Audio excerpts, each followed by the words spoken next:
Our Father, who art in heaven, hallowed be thy name. Thy kingdom come, thy will be done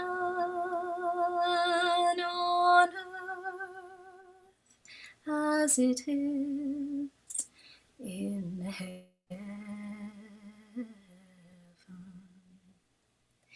Give us this day our daily bread, and forgive us our debts as we forgive our debtors. And lead us not into temptation, but deliver us from evil. For thine is the kingdom, and the power, and the glory, forever. Amen.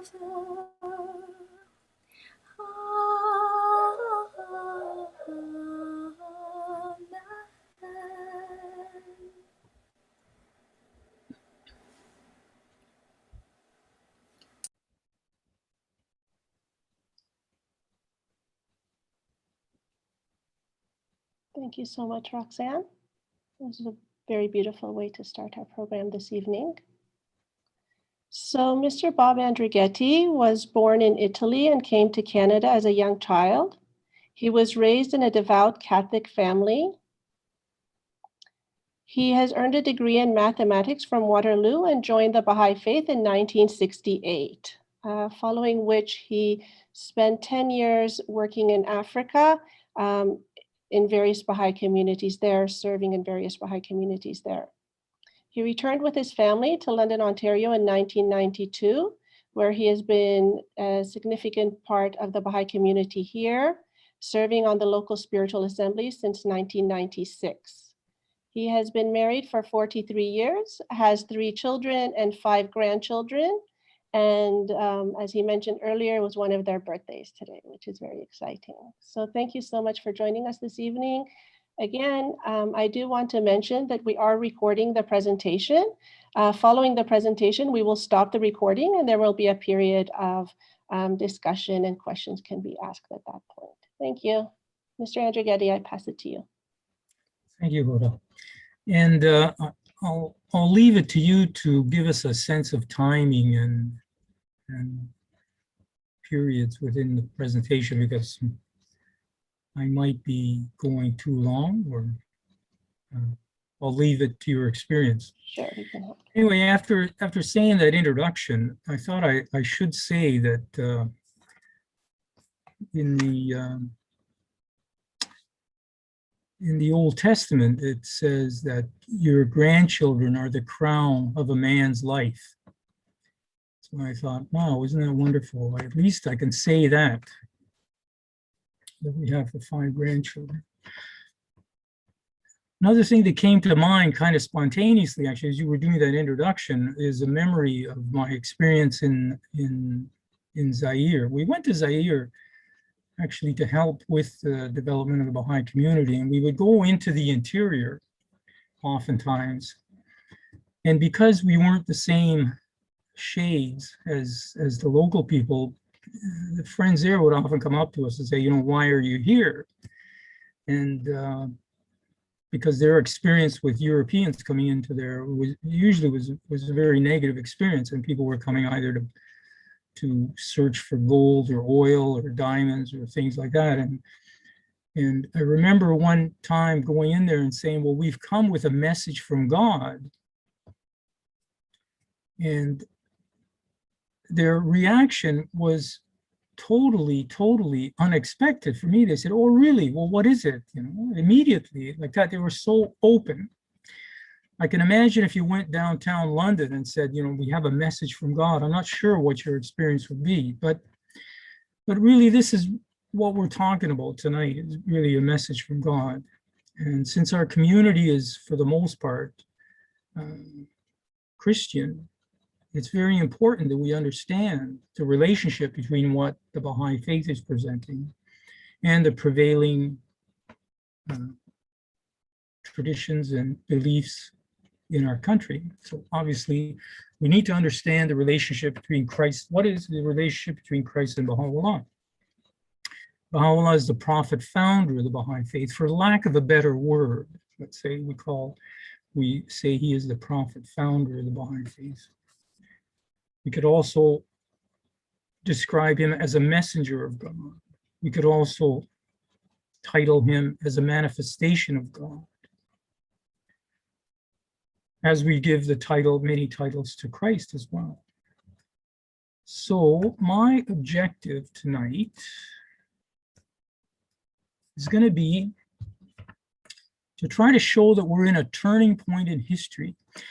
And this turning point that we're going through is actually something that was promised to us by the authors of our sacred Christian scriptures. And I say they're ours because they're really a gift to humanity. They're everyone's. And there was a promise in there that we believe was fulfilled by the appearance of Bahá'u'lláh and his teachings and his life. This period of time has been described in many ways, but specifically within the biblical context, it was described as the day of God, or the end times, or the judgment day, or the day of reckoning, the day of Christ, the day of Jesus. Especially, it was referred to as a time of the end. But we'd like to look at it more in the sense of a judgment day, as if it's the day to test humanity, as if we understood the message of Christ, particularly within the context of the Christian framework, the message of Christ. Now, Bahá'u'lláh, we believe, fulfills this promise. Bahá'u'lláh, just to give you a preview of what's coming later, I guess, Bahá'u'lláh is an Arabic term that actually means the glory of God. It can be translated in different ways, the splendor of God, the glory of God, but usually it's the glory of God, usually referred to as the glory of God. So in order to do a proper comparison, let's ask ourselves a couple of questions just to set the framework. What do we know about the life of Jesus, and what are his teachings? Are there signs that these could be the end times, the signs of the end of time? And what is the end of time? What do we mean by that?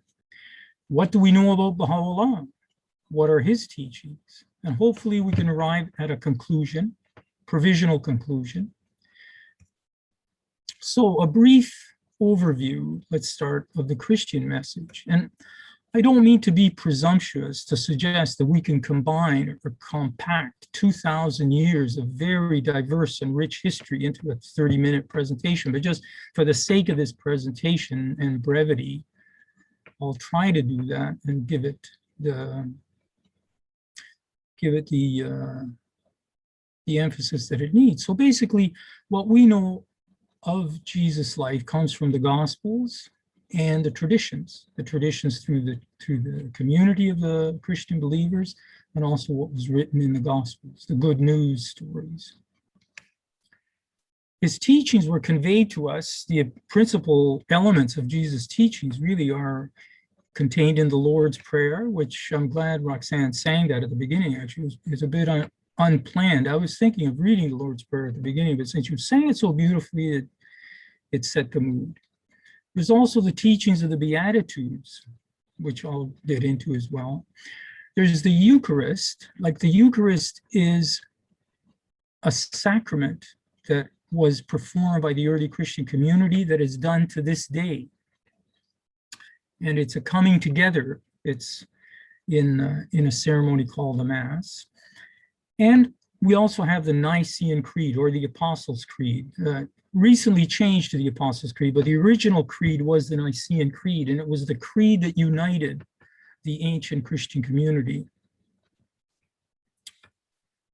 So most of the accounts we have of Jesus were transmitted over the years by the canonical Gospels, the four Gospels. There were archaeologists have told us now that, there were many gospels, many other gospels, but principally the ones that were adopted officially by the early Christian community became the four gospels that we know today: Matthew, Mark, Luke, and John.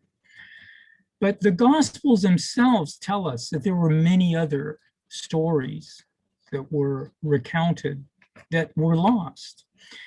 In the Gospel of Luke, the writer of Luke actually says right at the beginning that, and I'll quote there, "Many have undertaken to draw up an account of the things that have been fulfilled amongst us. So with this in mind, since I myself have carefully investigated everything from the beginning, I too have decided to write an orderly account for you, my excellent Theophilus." So the author of the largest, actually the gospel that contains the greatest number of parables and stories recounted by Jesus, actually admitted at the beginning that there are other stories that we don't have, other episodes, other incidents. He's also the one, according to scholarship, he's probably the author of the book of Acts as well. There's more than just in the Gospel of Luke, also in the Gospel of John at the end. John's, the writer of the Gospel of John, says there are many other signs that Jesus worked and the disciples saw them, but there are so many they could not be recorded in this book. And again, he repeats, there was much else that Jesus did. If it were written down in detail, I do not suppose the world itself would hold all the books that would have to be written. So we have an aspect of the life of Jesus that has come down to us through history. The reason I say all this is not to undermine our understanding of Jesus, but rather to say that there is, let's say, a margin of error within which our interpretations and our viewpoint can expand a bit to be able to understand what was said. About his teachings, well, we have the Lord's Prayer. Jesus himself has said, you should pray like this. The problem is we have two versions of it, of course. There's the one in Matthew, the one in Luke. But in both of them, that it is specific to both of them, is the promise of a kingdom. And then in terms of his teachings, the most specific ones actually are the Beatitudes. This is what he taught them. And I'll look at the Beatitudes in detail later on.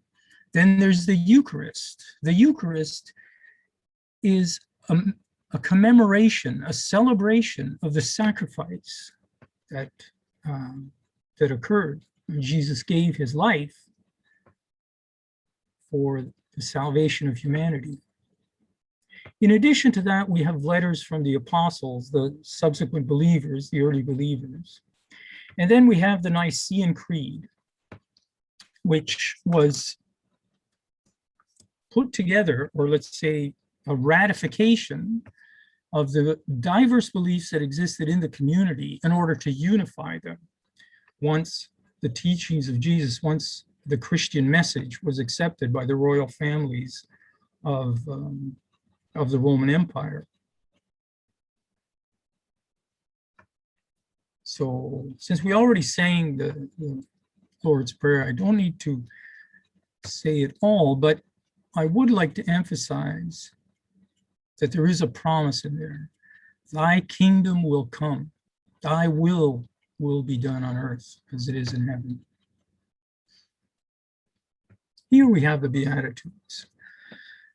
Blessed are the poor, blessed are the gentle, blessed are those who mourn, blessed are those who hunger and thirst for justice. Blessed are the merciful, blessed are the pure in heart, for they shall see God. My favorite one is, blessed are the peacemakers, for they shall be called the sons of God. And also, blessed are those who are persecuted for righteousness' sake, for theirs is the kingdom of heaven. Very beautiful, uplifting ideals that have guided the Christian community for 2,000 years, the principal teachings.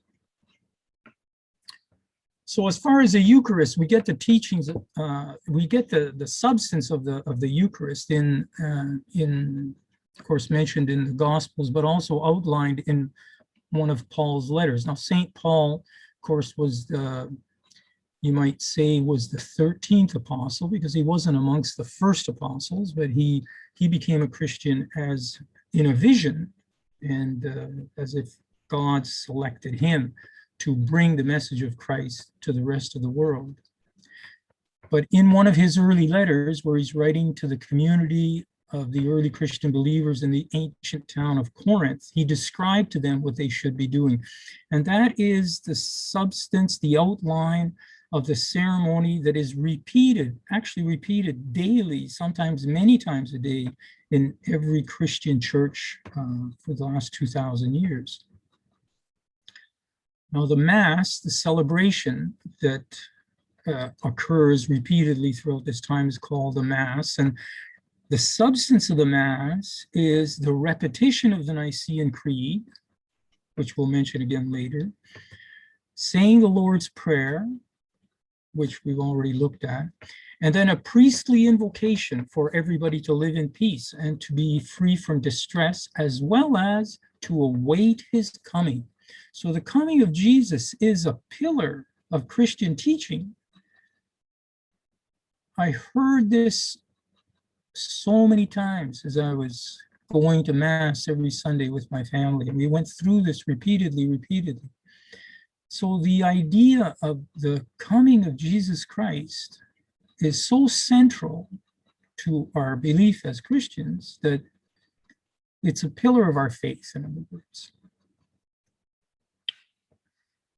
Now, in order to understand some of the teachings, we have to understand that Jesus spoke in parables. And I picked this particular parable because it's the only parable that Jesus himself explained. A sower went out to sow his seeds. He sowed it on the edge of the path and was trampled on. And sometimes the birds of the air ate it up, and some seed fell on the rocks. And when it came, it withered because there was no moisture. And some seed fell on thorns, and the thorns choked it. And some seeds fell in rich soil. It grew and produced crops of 100-fold. After saying all this, he cried out, "Listen, anyone who has ears to hear." Now, you might say, everybody has ears. Why would you say ears to hear? Well, he was talking about a spiritual dimension to the message that he's giving. In other words, not everybody seems to understand this. And he quoted a reference from the old book of Isaiah. So the context within which Jesus was, within the community within the Jewish community at that time, was very similar, very, very much a parallel to what the followers of Bahá'u'lláh are experiencing, being in a community of Christian believers, and then presenting a message that oftentimes fall on deaf ears, or fall on rough soil, or fall or trampled by worldly desires and material goods, but sometimes they take root and they give 100-fold. So his disciples asked him, and this story, by the way, is both in the Gospel of Luke and the Gospel of Matthew, around chapter 13. His disciples asked him what the parable meant, and he explained it. He said, "The mysteries of the kingdom are revealed to you, but the rest of the people just look at it as parables." And he quoted that section, "They see but do not perceive, they listen but do not understand." Then this is what the parable means. The seed is the word of God. Those on the edge of the path are people who heard it, but then when the devil comes and carries away the word from their hearts in case they should believe and be saved, there are those that fall on the rock, and those are people who first hear it and welcome it with joy, but there is no root, so it just dries up when the sun comes out. They believe for a while, but when the time of trial comes, they lose it. As for the part that fall in the thorns, those are the people who have heard, but as they go on their way, they're choked by the worries and riches and pleasures of life, the materialism of life, so they do not reach, so the word, which is a seed, does not reach a level of maturity. As for the part that lands in rich soil, this is the people with a noble and generous heart, who have heard the word, and they've taken it to themselves, and they yield a harvest through their perseverance. And, one could add a lot to that. And it's, of course, a message that is rich in interpretation and in what's known as exegesis, where the ministers pull things out of it. The same kind of idea is repeated in one of St. Paul's letters to the Hebrews, where he said, if only you would listen to him today, if only you would listen. They must have had the same struggle at that time as the followers of Bahá'u'lláh are having in the world today, not only in a Christian community, but they go through the same experience in the Muslim community and interestingly enough, in the religious communities of all the world. Most of Jesus' parables, and I'll invite you to read the New Testament and come to this conclusion for yourself. Most of Jesus' parables come by way of a kind of condemnation of the clergy and the people who were given a promise by God and then who fail to recognize, as he says, the hour of their visitation. In other words, in the compilation that we refer to as the Bible, which is a compilation of many books that over time and tradition were compiled together, we have the so-called Old Testament and the New Testament. And the Old Testament is the preparation given to one group of people, the Israelites, to prepare them for messages from God, for the continuity of the revelation of God. And for some reason, their hearts hardened. And at the time when Jesus came, they did not accept him because they had imposed their own standards on what about who should sit on the throne of David. So these parallel parables repeat a very similar story. And I'm going to send this out to anybody who's interested, of course. And I will invite you to read the many sections in the Gospel of Matthew. Many parables in the Gospel of Matthew that have the same kind of theme. You were the ones that were selected by God, and yet when the promise was fulfilled, you failed. You did not accept what was sent by God. You did not accept the one who was sent by God. So that you can sum up the gospel very much along this line. Of course, there's many points of guidance. There's the Beatitudes, but the overriding theme is you crucified, you rejected and killed the one who was sent by God. So how did the early Christian community convey the message of Jesus after he was crucified? What did his early followers say? What did his early followers do? We don't have a lot. We have the book of Acts that gives us some insight into what happens. And there's this one presentation that is given right at the beginning of the book of Acts, chapter 241, where Peter is doing a presentation to a group of people to try to make them understand what the message of Jesus is, to use arguments from the Old Testament, to use rational arguments. As an example, he spoke to them for a long time using many arguments, and he urged them. Now, this is a quote, by the way. I'm using the Jerusalem Bible as a reference point for this. The wording may be slightly different depending on which version of the Bible you use, but more or less the message comes across. This is what Peter this is how Peter was teaching the faith. This is very similar to what's happening now, actually, as we try to present the teachings of Bahá'u'lláh to anybody who's interested. It's a parallel. It's almost like history is repeating itself here. He spoke to them urgently. He urged them with many arguments, saying, "Save yourselves from this perverse generation." Eventually, they were convinced by his arguments, and they accepted what he had to say, and they were baptized. The very day, about 3,000 were added to their numbers. This is one small episode within the events that occurred in the book of Acts. And I must say also to my Baha'i friends that my greatest enthusiasm and inspiration for remaining a Baha'i is actually reading the Book of Acts, because it's history repeating itself. Again, in the Book of Acts, we have a similar situation, and so that the Lord may send a time of comfort, then he will send you his Christ. Now, this is after Christ was crucified, because Christ has been predestined. I kind of took it out of context, so you have to read that whole section. But basically, it says that Christ will return again, and it would be a time of universal restoration, which God has proclaimed, which God has done, speaking through his prophets. So it's a restatement of the promise that Jesus, in the end of time, will return at an age of universal restoration. I picked this particular passage because it says a time of universal restoration. Many people think that the end of the world is the end of everything, right? But it's not.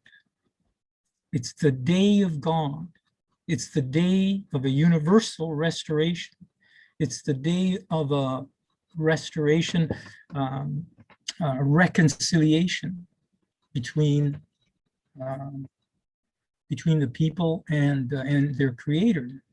That's where the Jews get the name Yom Kippur from, for instance, because that literally means the great day, Yom Kippur. Then things really changed, because the royal family in Rome accepted the teachings of Jesus. The emperor accepted Jesus. There were so many different communities all across the Mediterranean world, the ancient Near East, we might call it. And the emperor called together the first council to unify the teachings, because the teachings of the Christian community, because there were so many different languages, many different opinions. So the emperor wanted to unite the Roman Empire, and he wanted to grant official recognition to the various communities. And to do that, he needed one unified statement. Now, this is a statue we have of the Emperor Constantine, of course, changed history. So the Council of Nicaea brought together 318 bishops to finalize one united faith for the empire. Interestingly enough, only 4 of those bishops came from the so-called Western Church. Most of the theologians and the practitioners and the representatives of Christianity came from a part of the world that we now call either the Orthodox tradition. Now, at this time, there were 5 centers of the Christian faith. There was Jerusalem, Antioch, Alexandria, Constantinople, and Rome. Interestingly enough, after the influx of Islam, 4 of those centers became Muslim. So the only one that was left was Rome. And that kind of set a pattern to the way the Christian faith, the way Christianity developed from then on. Still to this day, we call the oldest Christian community the Roman Catholic Church. There's also the Greek Orthodox, but the principal united church of Christianity is the Roman Catholic Church.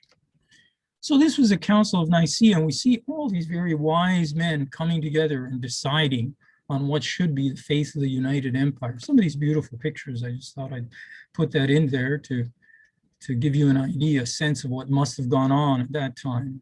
This is like a news release from the 4th century. So their conclusion was known as the Nicene Creed. So I'm just going to take a few minutes now to look at the fundamentals of the Nicene Creed, which every Catholic anyway repeats, and every Orthodox, Greek Orthodox member as well repeats at least every Sunday, if not every day, many times a day. We believe in one God, the Father Almighty, the maker of heaven and earth, and of all things seen and unseen. Now, I'm going to go through this because I feel that we really believe the same thing. We can interchange the Nicene Creed with our own creed so easily, with some simple substitutions and understandings, using the intelligence and the insight that we gain from reading the parables of Jesus with understanding and insight. So next we say, he ascended into heaven and is seated at the right hand of the Father, and he will come again in the glory. Now, I want to underline that because it says in the glory, to judge the living and the dead, and his kingdom will have no end. Now, interestingly enough, and one of the hints, one of the clues that made me very interested in the Baha'i faith was the fact that the name itself means the glory of God. So the glory of God, Bahá'u'lláh. I briefly went through the New Testament to find out, is there something to this name glory? Because it is repeated so many times in the books of the New Testament, in the letters of the New Testament. In Matthew, Luke, the glory of God shone around them. In Luke, a couple of times, 4 times in Luke. In Luke 21, for instance, they will see the Son of Man coming in a cloud with power and glory. In Luke 9, when he comes in the glory of the Father. Also, let's see, let me go back there. Also, Luke says that be careful because the day of his return will be sprung on you like a trap. So it's not going to be something, it's a coming of an hour that no one expects. No one expects it.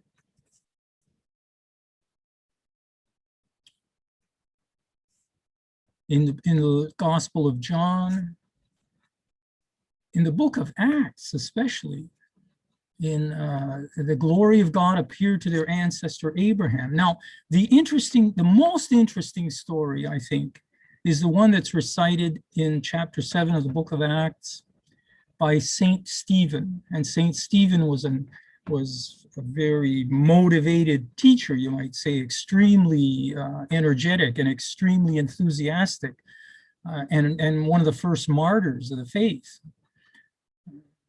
He would stand in front of the group of people in Jerusalem, the Jews in Jerusalem, and he would tell them, look, every time in history, God has been sending you messengers, and every time you've hardened your hearts and you've refused him. And now when he sends his son, you've crucified him and you've killed him.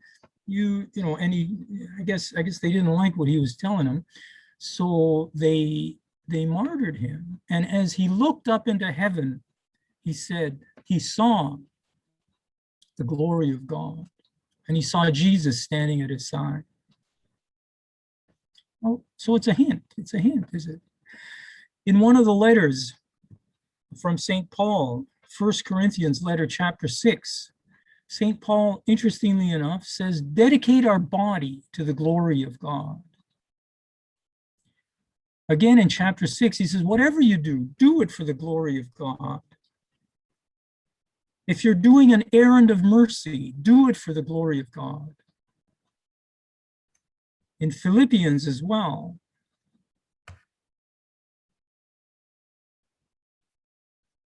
Then in 2 Thessalonians, when Jesus returned, he will be seen in his glory. In St. Paul's letter to Titus, we are waiting in the hope for the blessing that will come with the appearing of the glory of God and our Savior Jesus Christ. In Hebrews, we will see the radiant light of his glory. A couple of times it says that. In the first letter of Peter, at that time the glory will be revealed.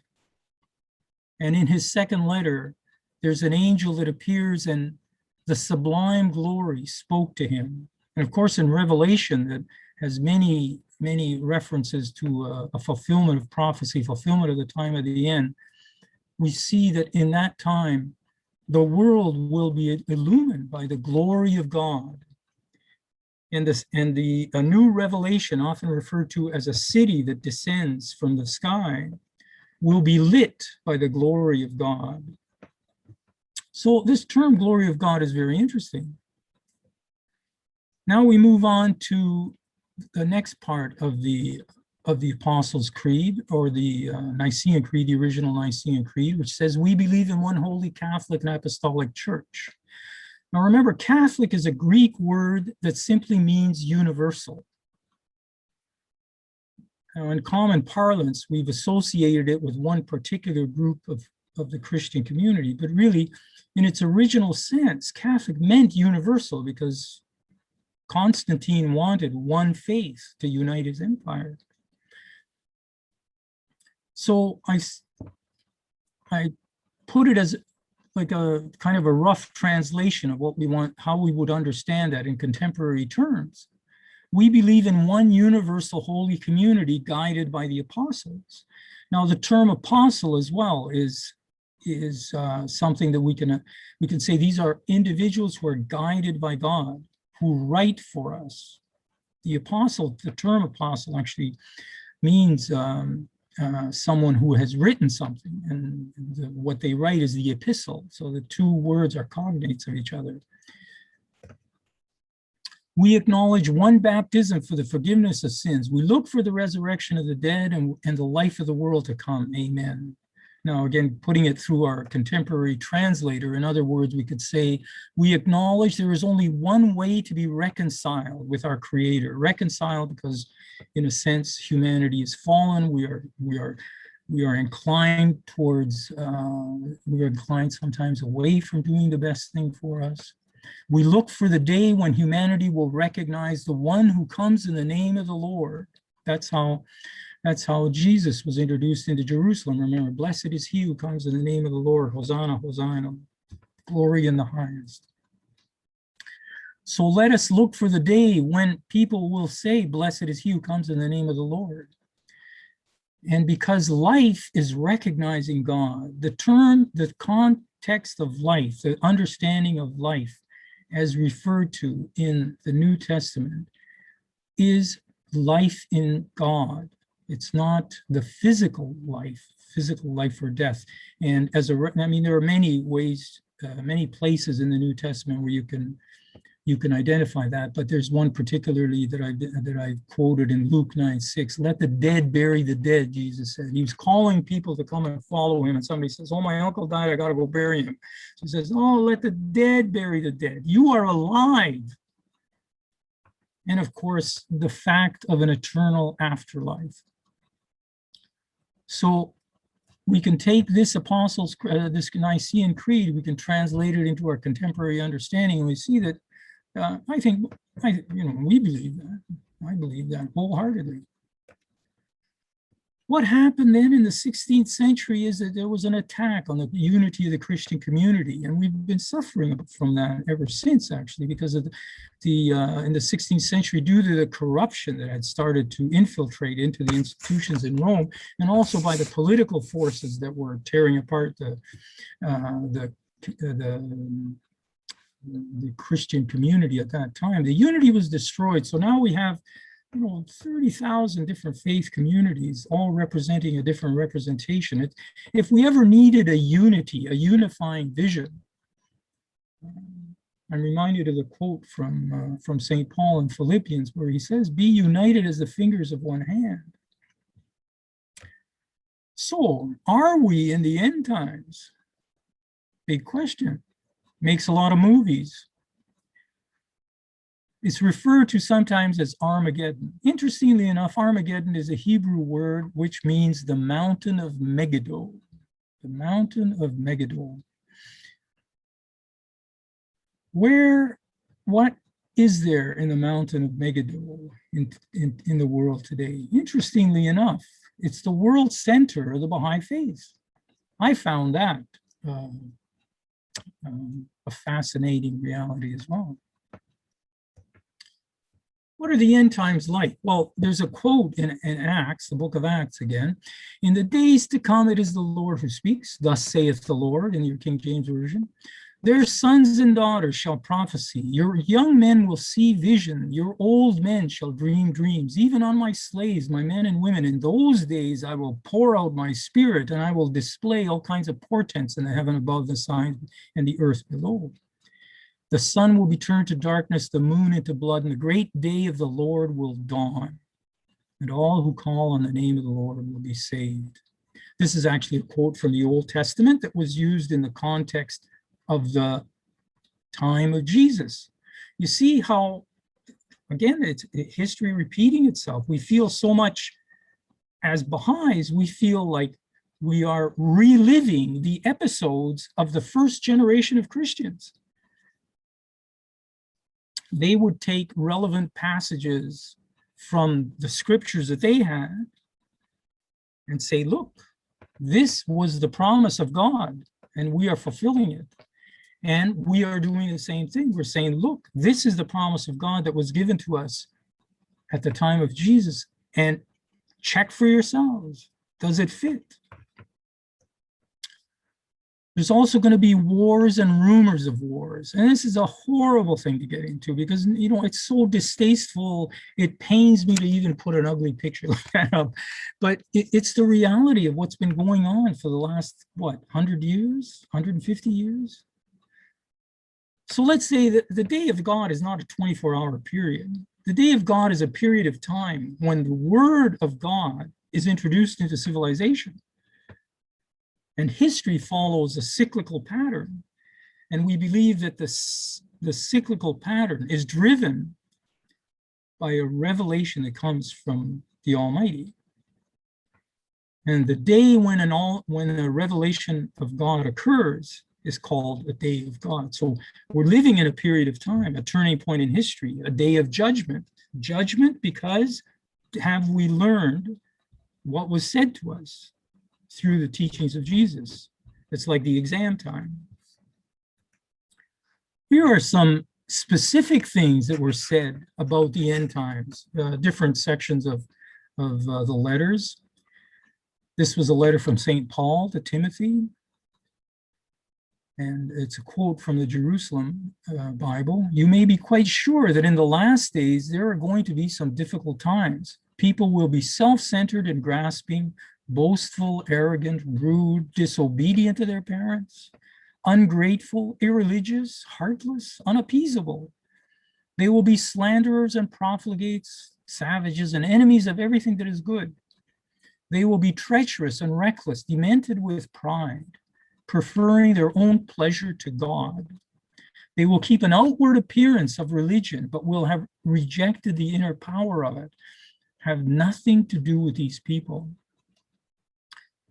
Now, not wanting to be overly judgmental about things, if you look at the world today with objective eyes, it seems like a slam dunk. Here's another section from a letter written by St. Peter, one of the early apostles. We must be careful to remember that during the last days, there are bound to be people who will be scornful, the kind who always please themselves in what they do, and they will make fun of the promise. What's the promise? The promise, of course, is what Jesus promised and God promised, his return. They will make fun of the promise and ask, well, where is this coming? Everything goes on as it was since the fathers died, as it has been since the beginning of creation.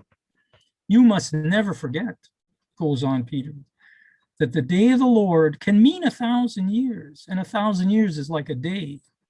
But the day of the Lord will come like a thief. How does a thief appear? He never announces himself. He's come and gone before you realize what's happened. So I invite you to look at this because he might have come and gone, but we see the ripples, we see the after effects. And then in a letter, this short letter of St. Jude, but remember, my dear friends, what the apostles of our Lord Jesus Christ told you to expect. At the end of time, there are going to be people who sneer at religion and who follow nothing but their own desires for wickedness. These are unspiritual and selfish people who are nothing but mischief makers. So we have some kind of sense of what the early Christians were preparing for. So what we have here in the book of Revelation is a prefigurement of a final battle that occurs on the mountain of Megiddo, Armageddon, Har Megiddo. Har is the word for mountain in Hebrew, Har Megiddo. We might say it's the forces of good versus the forces of evil. This is the final battle. So let's compare now again Christ and Bahá'u'lláh, his life and his teachings. Bahá'u'lláh, which which name means the glory of God, as per the Nicene Creed. He was born in 1817 to a Persian nobility. It's recorded that his family's ancestry could be traced back to the third of Abraham's wives.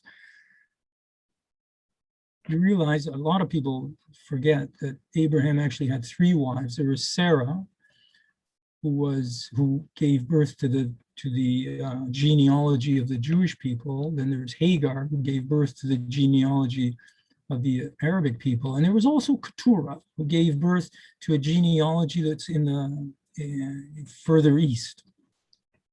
He was given the name Mirza Hussein Ali, but he took the title Baha'u'lláh as a manifestation of God when he experienced the voice of God. As a child of nobility, Baha'u'lláh had a privileged upbringing, and from an early age, he was perceived to be a gifted and compassionate child. In his youth, he was recognized by the religious authorities as having an innate spiritual understanding. After the death of his father, Baha'u'lláh was offered a career as a high-ranking government minister, but he declined the position, and instead he devoted his time and family wealth to a range of philanthropies. And by the 1840s, he had begun to be called the father of the poor. And I mention that because it relates back to the teachings of Jesus in the Beatitudes. As I say here, blessed are the poor in spirit, for theirs is the kingdom of heaven. Isn't that interesting? Blessed are the gentle. Blessed are the peacemakers, for they shall be called sons of God. He received a revelation from God. This occurred in the period of time August to December 1852, while he was incarcerated in an underground dungeon, having been falsely accused of being an accessory to an assassination attempt on the Shah of Iran. And that's an interesting story to get into. I won't get into it now, but leave it for further research. So here we have Jesus was sacrificed, or he sacrificed his life for the salvation of mankind. And Baha'u'lláh sacrificed his life for the salvation of mankind. He spent the rest of his days in this prison. In 1863, Baha'u'lláh announced his mission to a small group. Within a few years, his station had been recognized by the generality of his fellow believers. And this is what became the Baha'i faith, with Baha'u'lláh as the center of a new revelation for the whole world. For 40 years, Baha'u'lláh and his families were subject to exile, imprisonment, and persecution, and his followers continued to grow in number, responding to his message of the dawning of a new revelation that would usher in an age of unity, peace, and justice. So what is the difference then? I'm going to refer you now to a presentation made by the son of Baha'u'lláh. After Baha'u'lláh passed away, his son became the center of the covenant between Baha'u'lláh and the rest of the community.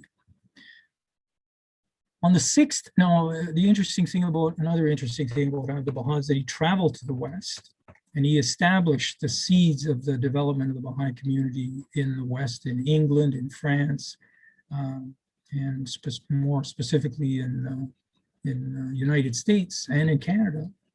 And on the 6th of August, he gave a talk in New Hampshire as a guest of one of the early believers. And he was asked the questions, are not all Christians Baha'is? Is there any difference? And the answer he gave, which is well recorded, when Christians act according to the teachings of Christ, they are Baha'is. For the foundations of Christianity and the religion of Baha'u'lláh are one. The foundations of all the divine prophets and the holy books are one. The difference among them is only one of terminology. Each springtime is identical with a former springtime. The distinction between them is only one of the calendar. 1911, 1912, and so on. The difference between a Christian and a Baha'i, therefore, is this. There was a former springtime, and there is a springtime now. No other difference exists because the foundations are the same. Whoever acts completely in accordance with the teachings of Christ is a Baha'i. The purpose is the essential meaning of Christian, not the mere word. Be seekers of the light, no matter from which lantern it shines. Do not be lovers of the lantern. At one time, the light shone from a lantern in the east. Now it shines in the west. If it comes from the north or the south, whatever direction it proceeds from, follow the light. Beautiful presentation. So I'm going to leave you with a little short story. Let me illustrate this further. A certain person saw 5 beggars, and he felt sorry for them, so he gave them a coin. Now these beggars said, well, we should spend it on food. So the Englishman said, let's buy some grapes. And the Turk said, no, let's buy some uzum. The Arab fellow said, let's buy some anab. The Greek said, let's buy some stafili. The Persian said, let's buy some angur. So they didn't understand each other's language. They quarreled and they fought. A stranger came along and he was familiar with the 5 languages, and he said, give me the coin. I will buy you what you wish. And when he brought them their grapes, they were all satisfied. They wanted the same thing, but the term was different. Now we understand language in one level, the words that we speak, the meaning that we associate with the sounds that come through the air. But you can understand language as on a higher level. Religion is like a meta language. It's a language that conveys feelings, it conveys values, it conveys aspirations, it conveys emotions, that conveys truth. And we should not get hung up on the language, because there is one truth. So this is the principle of the Baha'i faith. The oneness of God, the oneness of humanity, the oneness of religion, the equality of men and women, the harmony of science and religion, a universal education, and a universal auxiliary language. And that's my presentation. Thank you very much. And if anybody has any questions or comments, I will return control to our chair.